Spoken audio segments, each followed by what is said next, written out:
Hello everyone, मैं विक्रम कुमार आप सभी का अपने यूट्यूब चैनल स्टूडेंट्स कंसेप्ट के ऊपर स्वागत करता हूं। मॉलिक्यूलर बायोलॉजी यूनिट से रिलेटेड डेली क्वेश्चन सीरीज के अंदर आज हमारा क्वेश्चन नंबर 21 है और आज का हमारा क्वेश्चन सीएसआर नेट जेआरएफ 2012 से लिया गया है। क्वेश्चन को देखते हैं। In bacteria and formyl methionine is the first amino acid to be incorporated into the polypeptide chain. Accordingly one would think that all the bacterial protein have a formyl group at their amino terminus and first amino acid is methionine. However, this is not the case because of the following possible reason। अब यहाँ पे क्या है, जैसे कि हमने आपको बताया था कि जो हमारे इनिशिएटेड टीआरएनए होते हैं बैक्टीरिया के अंदर, ठीक है, जैसे कि हमारा इनिशिएटेड टीआरएनए हो गया, तो इसके अंदर हमने बताया था कि जो हमारे यहाँ पे 3 प्राइम साइड होती है ना, उसके ऊपर हमारा कौन सा अमीनो एसिड सबसे पहले जहाँ पे बाइंड होता है, मेथियोनिन। ठीक है, और वो क्यों होता है, क्योंकि जो हमारा इनिशिएटेड टीआरएनए होता है ना, उसके अंदर जो हमारा कोडोन जिसके साथ ये पेयरिंग शो करेगा वो हमारा स्टार्ट कोडोन होगा। ठीक है, और स्टार्ट कोडोन जो होता है हमारा वो किसके लिए कोड करता है, मेथियोनिन के लिए। तो इसका मतलब क्या होगा कि जो हमारा यहाँ पे इनिशिएटेड टीआरएनए है वो हमारा किसके साथ बाइंड होता है, वो होगा हमारा मेथियोनिन अमीनो एसिड के साथ। ठीक है, फर्दर हमने यहाँ पे आपको बताया था कि जो हमारा ये मेथियोनिन होता है ना, इसके साथ हमारा एक फॉर्माइल ग्रुप भी ऐड हो जाता है। ठीक है, यानी कि जो हमारा इनिशिएटेड टीआरएनए है उसके साथ जो हमारा यहाँ पे अमीनो एसिड अटैच है वो हमारा एक तो मेथियोनिन है, और मेथियोनिन के साथ भी हमारा कौन सा ग्रुप अटैच होता है, फॉर्माइल ग्रुप। तो यानी कि जो हमारा यहाँ पे इनिशिएटेड टीआरएनए वो किसके साथ चार्ज हो गया, फॉर्माइल मेथियोनिन के साथ। ठीक है, तो फर्दर क्या होता है, जब यहाँ पे हमारी ट्रांसलेशन प्रोसेस होगी तो उसके अंदर जो हमारा यहाँ पे इनिशिएटेड टीआरएनए, क्योंकि वो हमारा फर्स्ट टीआरएनए है, तो इसके साथ जो हमारा यहाँ पे अमीनो एसिड अटैच होगा वो हमारा सबसे फर्स्ट अमीनो एसिड भी होगा, जो हमारी पॉलीपेप्टाइड चेन की फॉर्मेशन होगी। और क्योंकि हर एक केस के अंदर हमारा जो स्टार्ट कोडोन है वो तो हमारा सेम ही रहेगा, तो यानी कि बैक्टीरिया के अंदर हमारे जितने भी प्रोटीन बनेंगे, ठीक है, या फिर जो हमारी पॉलीपेप्टाइड चेन्स होंगी, उसके अंदर जो हमारा फर्स्ट अमीनो एसिड होगा वो हमारा कौन सा होगा, मेथियोनिन, और उसके साथ हमारा कौन सा ग्रुप होगा, फॉर्माइल मेथियोनिन। ठीक है, तो ये हमारी एक अजम्पशन रहती है। ठीक है, लेकिन एक्चुअल में ऐसा केस नहीं होता।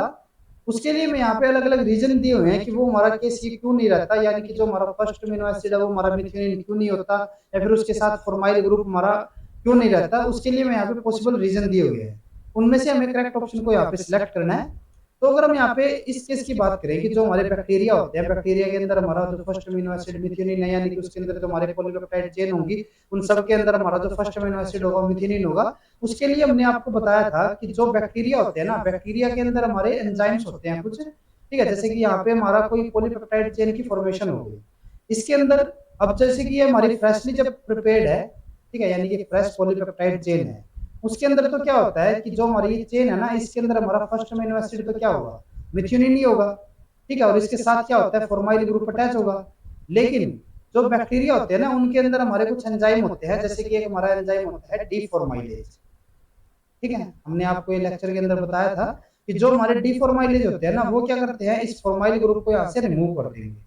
ठीक है, फर्दर उसके बाद क्या होता है कि एक और हमारा यहाँ पे एंजाइम आता है, वो होता है हमारा अमाइनो पेप्टाइडेज। ठीक है, और वो क्या करता है कुछ केसेस के अंदर, अब ये हमारा हर एक केस के अंदर नहीं है कि हमारा जो जो अमीनो पेप्टाइडेज होगा वो हमारा हर एक केस के अंदर यहाँ पे काम आएगा। कुछ केसेस के अंदर ये क्या रहता है, या फिर मैक्सिमम केसेस के अंदर हम बोल सकते हैं कि जो हमारा अमीनो पेप्टाइडेज होता है ना, वो क्या करेगा, जो फर्स्ट यहाँ पे अमीनो एसिड होगा, जैसे कि जो हमारा मेथियोनिन होगा, उसको यहाँ से रिमूव कर देगा। तो इसका मतलब क्या हुआ कि जो हमारा यहाँ पे चेन है ना, जो हमारी पॉलीपेप्टाइड चेन है, उसके अंदर हमारा फर्स्ट अमीनो एसिड मेथियोनिन तो रहा नहीं।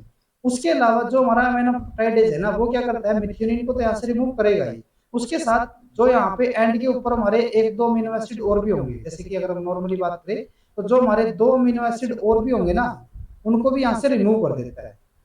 ठीक है, तो यानी कि जो हमारे यहाँ पे चेन बनेगी, पॉलीपेप्टाइड चेन होगी या फिर जो प्रोटीन होंगे, उनके अंदर जो हमारे यहाँ पे टर्मिनस होगा ना, एंड टर्मिनस, उसके ऊपर ना तो हमें मेथियोनिन देखने को मिलता और ना ही उसके साथ कोई फॉर्माइल ग्रुप होता है।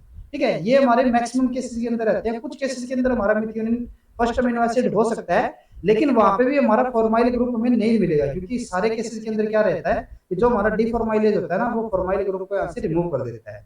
ठीक है, तो आपको ये चीज याद रखनी थी कि जो हमारे यहाँ पे एमआरएनए बनता है ना, उसके अंदर हमारा जो डीफॉर्माइलेज होगा वो पहले तो यहाँ पे फॉर्माइल ग्रुप को रिमूव कर देता है हर एक केस के अंदर, और कुछ केसेस या फिर मैक्सिमम केसेस के अंदर हम यूं कह सकते हैं कि हमारा अमीनो पेप्टाइडेज होगा जो कि क्या करेगा, फर्स्ट अमीनो एसिड को भी रिमूव करेगा, और उसके अलावा एक दो अमीनो एसिड को और भी यहाँ से रिमूव कर देता है।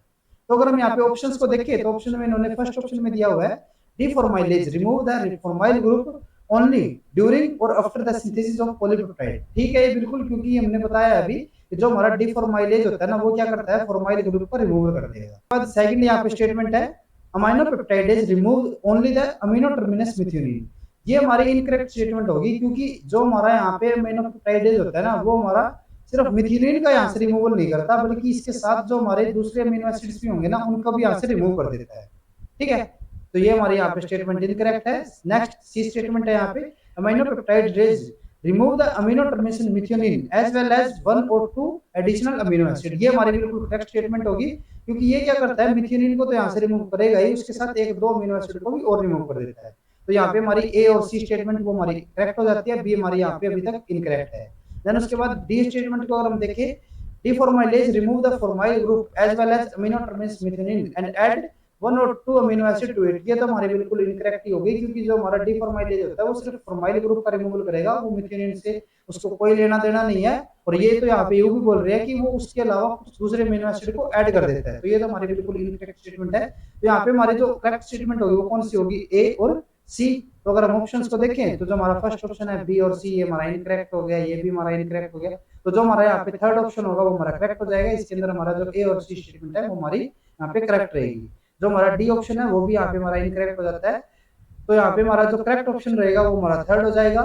अगर आपको ये वीडियो यूजफुल लगी हो तो please like and share this video. और मॉलिक्यूलर बायोलॉजी से रिलेटेड इसी तरीके के क्वेश्चंस और कॉन्सेप्ट्स करने के लिए please subscribe to our YouTube channel Scholars Concepts. Thank you.